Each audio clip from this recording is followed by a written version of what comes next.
उस आलीशान बंगले के संगमरमरी हॉल में दरवाजे की घंटी एक हताश दिल की धड़कन की तरह गूंज उठी। दरवाजे के दूसरी तरफ एक औरत खड़ी थी, जिसकी धंसी हुई आंखों में हजारों अनकही चीखों का बोझ था और उसकी कांपती बाहों में एक छोटी सी बच्ची तूफान में सूखे पत्ते की तरह उससे लिपटी हुई थी। उसके कपड़े फटे, पुराने थे। उसके कार्डिगन में छोटे छोटे छेद थे और उसके चेहरे पर किसी ऐसे व्यक्ति की थकान थी जो बहुत दूर बहुत देर तक चला हो, सिर्फ मीलों तक ही नहीं बल्कि लड़ाइयों, पछतावों और खाली रातों के पार भी। उसने पैसे नहीं मांगे, उसने पनाह की भीख नहीं मांगी। टूटे हुए चीनी मिट्टी के बर्तन जैसी नाजुक आवाज में उसने बस इतना कहा, क्या मैं एक थाली खाने के बदले में आपके घर की सफाई कर सकती हूं? अंदर जिस आदमी ने दरवाज़ा खोला, जो शहर के सबसे अमीर लोगों में से एक था, उसने उसके चेहरे को देखा और सुन्न रह गया। दरवाजे के हैंडल से उसकी उंगलियां ढीली पड़ गईं, उसकी सांसें थम गईं, क्योंकि यह कोई अजनबी नहीं थी, यह वो थी जिसे उसने एक बार निराश किया था। उसका नाम मीरा था। सालों पहले वह हंसी सपनों और उस तरह की मासूमियत से भरी थी जो मानती थी कि जीवन में सब कुछ अंततः ठीक हो जाएगा। लेकिन जीवन, जैसा कि उसने सीखा, हमेशा दयालु लोगों को इनाम नहीं देता। एक ऐसे आदमी से कम उम्र में शादी करने के बाद, जिसने उसे सितारों का वादा किया और बदले में जख्म दिए, उसने खुद को एक छोटी बच्ची और अस्पताल के एक ऐसे बिल के साथ अकेला पाया जिसका वह भुगतान नहीं कर सकती थी। एक एक करके उसकी जीवन रेखाएं उधड़ती गईं। उसकी नौकरी, उसका अपार्टमेंट, उसके दोस्त जो धीरे धीरे दूर हो गए जब मदद एक रूटीना बन गई। आखिरकार वह अपनी बेटी को कसकर अपनी बाहों में लिए एक मंदिर की बेंच पर सो रही थी, हवा में परियों की कहानियां सुना रही थी ताकि अपनी बच्ची के पेट की गुड़गुड़ाहट को दबा सके। हर दिन मीरा अमीर इलाकों में घूमती इस उम्मीद में कि कोई उसे एक सैंडविच, एक गर्म जैकेट या बस एक पल की करुणा प्रदान करेगा। ज्यादातर दरवाजे बंद ही रहते। कुछ ने विनम्रता से मना कर दिया, कुछ तो खुले ही नहीं। लेकिन आज का दिन अलग महसूस हुआ। कुछ, चाहे उसे हताशा कहो, अंतर्ज्ञान या दैवीय संयोग, उसे उस घर तक खींच लाया। एक ऐसा घर जो इतना बेदाग, इतना पूरी तरह से पहुंच से बाहर था कि उसके पत्थर के रास्ते पर कदम रखना भी किसी दूसरी दुनिया में अतिक्रमण करने जैसा महसूस हुआ। फिर भी भूख सीमाओं को नहीं पहचानती। उसने दरवाज़ा खटखटाया। अंदर विक्रम सिंह अभी एक बोर्ड मीटिंग से लौटा था, जिसने एक बड़े अनुबंध को सुरक्षित किया था।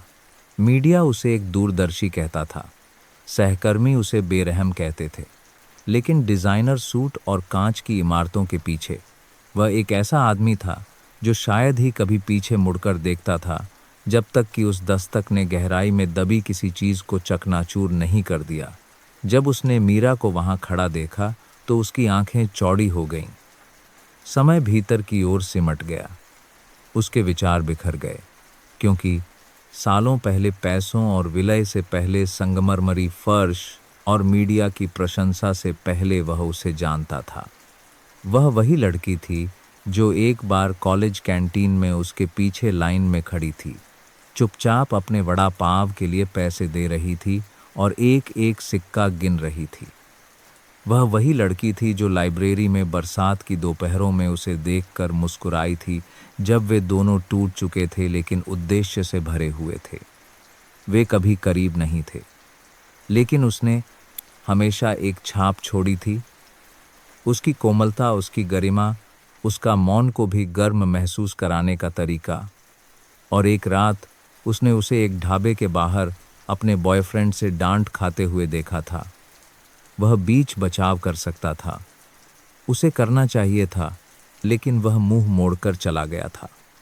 वह अपराध बोध लंबे समय से महत्वाकांक्षा की दीवारों के पीछे बंद था। अब तक उसने उन्हें अंदर आने दिया। विशाल फॉयर पॉलिश किया हुआ और शांत, अब एक ऐसी महिला के झिझकते कदमों से गूंज रहा था जो अब ऐसी जगहों से ताल्लुक नहीं रखती थी। मीरा ने समझाने की कोशिश की, इस तरह माफ़ी मांग रही थी जैसे उसकी भूख एक असुविधा हो।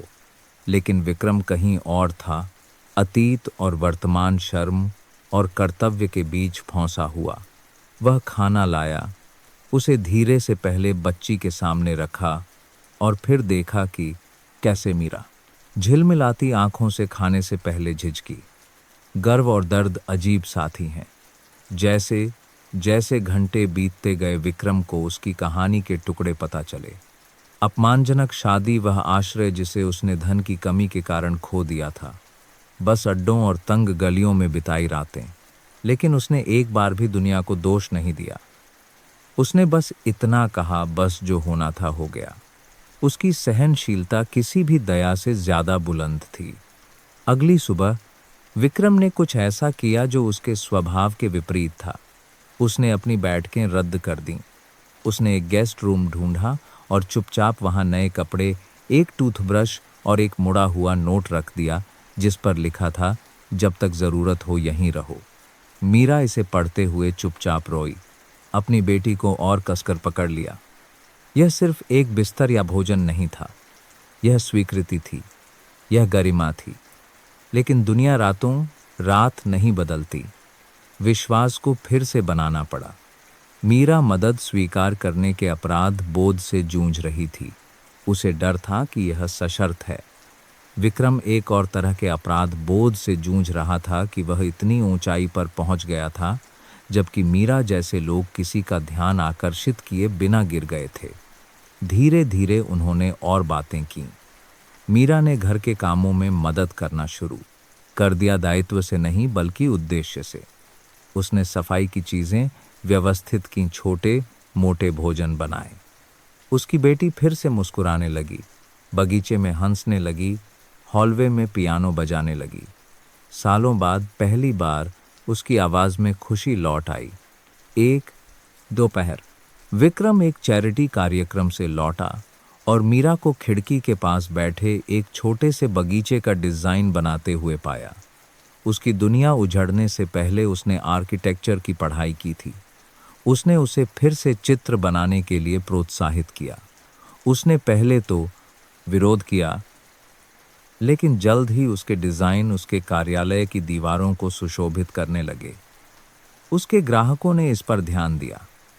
उनमें से एक प्रमुख होटल श्रृंखला के मालिक ने पूछा कि यह लेआउट किसने बनाया है। विक्रम ने मीरा की ओर इशारा किया। वह एक अकेला रेफरल एक फ्रीलांस प्रोजेक्ट में बदल गया। वह प्रोजेक्ट 3 और में बदल गया और 1 साल के भीतर मीरा एक लैपटॉप से अपनी खुद की एक छोटी डिज़ाइन कंसल्टेंसी चला रही थी, जो विक्रम ने उसे उसके जन्मदिन पर उपहार में दिया था। लेकिन सबसे मार्मिक क्षण दिसंबर की एक ठंडी सुबह आया। मीरा एक लिफाफा लेकर विक्रम के पास आई। उसने एक छोटे से अपार्टमेंट के लिए पर्याप्त बचत कर ली थी। आपने इतना कुछ किया है कि मैं कभी इसका कर्ज नहीं चुका सकती, उसने फुसफुसाया। विक्रम ने लिफाफा पकड़ा, लेकिन उसे खोला नहीं। इसके बजाय वह उसे और उसकी बेटी को घर के सामने ले गया, जहां एक नया साइन बोर्ड लगा था जिस पर लिखा था, Singh foundation for women and children. यह मीरा का विचार था। एक आश्रय, एक सहायता प्रणाली, एक ऐसी जगह जहां किसी भी माँ को अपनी गरिमा के बदले में भोजन की भीख नहीं मांगनी पड़ेगी। जैसे ही उनके पीछे सूरज उगा, छोटी लड़की ने विक्रम की आस्तीन खींची और कहा, क्या अब आप हमारे परिवार बनेंगे? विक्रम घुटनों के बल बैठ गया, आंसू रोकते हुए। मैं पहले से ही हूँ,